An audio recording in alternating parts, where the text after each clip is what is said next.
एक समय था जब पूरा मुंबई अंडरवर्ल्ड के अंडर हुआ करता था, लेकिन 1993 के बम धमाकों ने सोई हुई मुंबई पुलिस के कान खड़े कर दिए और पुलिस ने चुन चुन कर मुंबई से गैंगस्टरों का नामो निशान मिटा दिया। और जो कुछ एक गैंगस्टर बच गए, उन्होंने पुलिस के डर से भारत छोड़कर विदेशों में जाकर अपनी जान बचाई।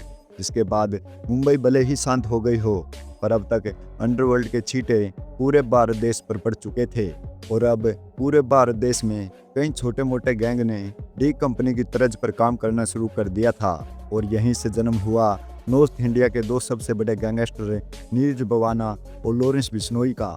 अपनी पावर से पूरी दिल्ली एनसीआर को हिलाने वाले दोनों गैंगस्टर आज एक दूसरे के खून के प्यासे हैं, लेकिन इन दोनों की दुश्मनी के बारे में बेहद कम लोग ही जानते हैं। तो आइए जानते हैं इंडिया के दो सबसे बड़े गैंगस्टरों की कहानी, जो किसी फिल्मी स्टोरी से कम नहीं है। साथ ही वीडियो के लास्ट तक आप ये भी जान जाएंगे कि इन दोनों गैंगस्टरों में से कौन सबसे ज़्यादा खतरनाक है। वीडियो में आगे बढ़ें उससे पहले हमें कमेंट बॉक्स में कमेंट करके ज़रूर बताइएगा कि नीरज भवाना और लॉरेंस बिश्नोई में से आपको कौन ज़्यादा खतरनाक लगता है। साथ ही वीडियो अच्छी लगे तो वीडियो को लाइक करके चैनल को सब्सक्राइब करना मत भूलिएगा। कुख्यात गैंगस्टर लॉरेंस बिश्नोई का नाम जुर्म की दुनिया में नया नहीं है। वह जेलों के अंदर रहकर भी अपनी गैंग को ऑपरेट करता है। बिश्नोई पर सलमान खान पर 2 बार हमले की साजिश रचने, विदेशों से हथियार मंगवाने तथा पंजाब के फेमस सिंगर सिद्धू मूसेवाला की हत्या करवाने का आरोप है। इस गैंगस्टर के गुर्गे हरियाणा, पंजाब, हिमाचल और राजस्थान में काफ़ी ज़्यादा एक्टिव हैं। बिश्नोई का गैंग कनाडा और दुबई से भी ऑपरेट करता है। लॉरेंस बिश्नोई के बाद बिश्नोई गैंग के मुख्य सदस्य गोल्डी बरार है।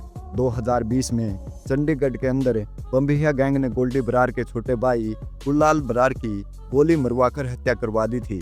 गोल्डी बरार की तरह गुललाल बरार भी लॉरेंस बिश्नोई का जिगरी दोस्त था।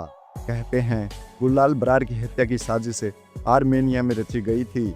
इस हत्या के बाद लॉरेंस बिश्नोई गैंग और बम्बिया गैंग में दुश्मनी काफ़ी ज़्यादा बढ़ गई। इतना ही नहीं, 2021 में बम्बिया गैंग ने विक्की मिड्डू खेड़ा की भी हत्या करवा दी। दरअसल विक्की मिड्डू खेड़ा युवा अकाली दल का लीडर था। 2009 में विक्की मिड्डू खेड़ा लॉरेंस बिश्नोई के संगठन student organisation of Punjab university का अध्यक्ष बना था। विक्की मिड्डू खेड़ा लॉरेंस बिश्नोई गैंग का बहुत खास आदमी था। विक्की मिड्डू खेड़ा हत्याकांड में सिद्धू मूसेवाला के मैनेजर सगनप्रीत का भी नाम सामने आया। सगनप्रीत पर इल्ज़ाम था कि उसने विक्की मिड्डू खेड़ा के शूटर की बहुत मदद की थी और उनके रहने की व्यवस्था भी की थी।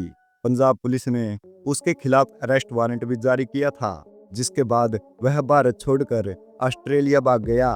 दरअसल पंजाब म्यूजिक इंडस्ट्री पर कब्जे की जंग ने विक्की मिड्डू खेड़ा की जान ले ली।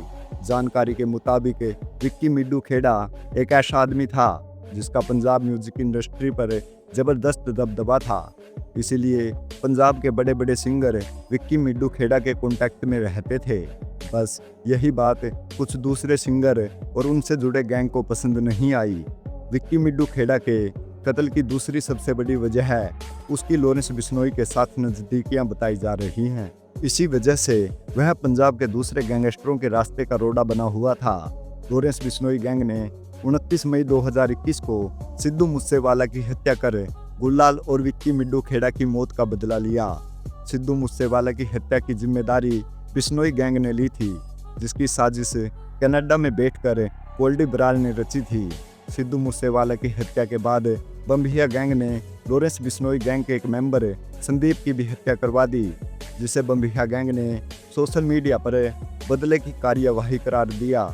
बम्बिया गैंग ने अपने सोशल मीडिया अकाउंट पर इस हत्या की जिम्मेदारी लेते हुए लिखा कि लॉरेंस बिश्नोई, जग्गू भगवानपुरिया और गोल्डी बरार का भी यही हाल होगा।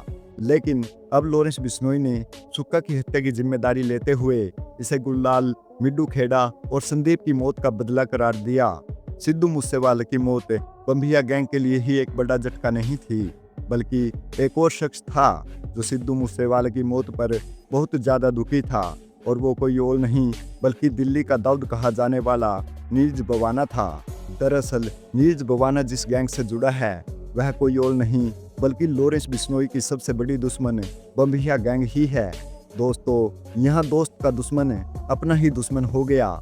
अब सबसे बड़ा सवाल ये है कि दिल्ली का सबसे बड़ा गैंगस्टर आखिर पंजाब में हुई हत्या का बदला क्यों लेना चाहता है।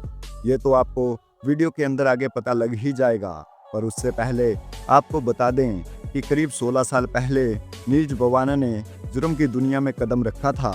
नीरज बवाना का असली नाम नीरज सहरावत है। वह दिल्ली के बवाना का रहने वाला है, इसीलिए उसने अपना सरनेम बवाना रख लिया। हत्या, जबरन वसूली, जमीन पर कब्जा जैसे 40 से अधिक विभिन्न मामले नीरज बवाना पर दर्ज हैं।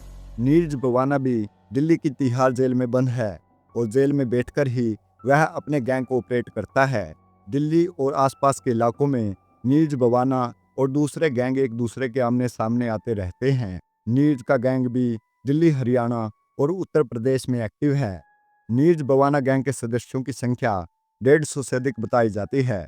दरअसल जिस बम्बिहा गैंग से नीरज बवाना जुड़ा है वह लॉरेंस बिश्नोई गैंग का कट्टर दुश्मन है।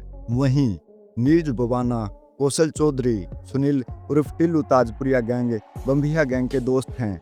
बताया तो ये भी जाता है कि सिद्धू मूसेवाला का संबंध भी बम्बिहा गैंग के साथ था, इसलिए बम्बिहा गैंग के विरोधी लॉरेंस बिश्नोई गैंग ने सिद्धू मूसेवाला की हत्या करवाई थी।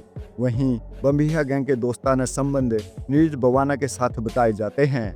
बिश्नोई गैंग ने अपने गैंग मेंबर की हत्या का बदला लेने के लिए सिद्धू मूसेवाला को मरवाया था, जिसके बाद मूसेवाला की हत्या का बदला लेने की कसम नीरज बवाना ने खाई थी। और हाल ही में हरियाणा के अंदर लॉरेंस बिश्नोई के खास मेंबर की हत्या कर दी गई है, जिसका नाम राजन बताया जा रहा था। राजन हरियाणा के कुरुक्षेत्र का रहने वाला बताया जा रहा है। बम्बिहा गैंग के शूटर्स ने उसे हरियाणा के यमुनानगर के अंदर गोलियों से भून दिया और उसके बाद उसके शव को आग लगा दी। गैंगस्टर अरश अडल्ट के कहने पर इस हत्या को अंजाम दिया गया। इस घटना की जिम्मेदारी बम्बिहा गैंग ने ली है। एक सोशल मीडिया पोस्ट के अंदर बम्बिहा गैंग ने लिखा कि सिद्धू मूसेवाला को बिना किसी कसूर के मार डाला, इसका बदला ले लिया गया है और जल्द ही सबका हिसाब होगा। दोस्तों, अगर हम बम्बिहा गैंग की बात करें तो आपको बता दें कि इसका मुख्य सरगना पंजाब के बम्बिहा गांव का रहने वाला था, जिसे जुर्म की दुनिया में लोग देवेंद्र बम्बिहा के नाम से जानते थे, लेकिन उसका असली नाम देवेंद्र सिंह सिद्धू था। जुर्म की दुनिया में आने से पहले देवेंद्र एक बहुत अच्छा कबड्डी प्लेयर हुआ करता था। साल 2001 में जब वह कॉलेज में ग्रेजुएशन की पढ़ाई कर रहा था, तब उसका नाम एक कत्ल के मामले में सामने आया। वह घटना देवेंद्र के गांव की ही बताई जाती है, जहां हाथापाई के दौरान देवेंद्र से किसी की मौत हो गई थी। हत्या के मामले में देवेंद्र को पुलिस ने गिरफ्तार कर जेल में भेज दिया। जेल में जाते ही उसने पंजाब के बड़े बड़े गैंगस्टर के साथ अपना संपर्क बनाया और फिर वह अपने नाम से अपना खुद का गैंग चलाने लगा और फिर उसका नाम पंजाब के सबसे खतरनाक शूटर्स की लिस्ट में शामिल हो गया। लेकिन कुछ समय बाद ही साल 2016 में पंजाब के बठिंडा के अंदर देवेंद्र का एनकाउंटर कर दिया गया। देवेंद्र पर 15 से अधिक मामले दर्ज थे, लेकिन उसका गैंग आज भी जिंदा है। आपको क्या लगता है दोस्तों, क्या इस तरह एक दूसरे को मारना सही है? हमें कमेंट करके ज़रूर बताइए।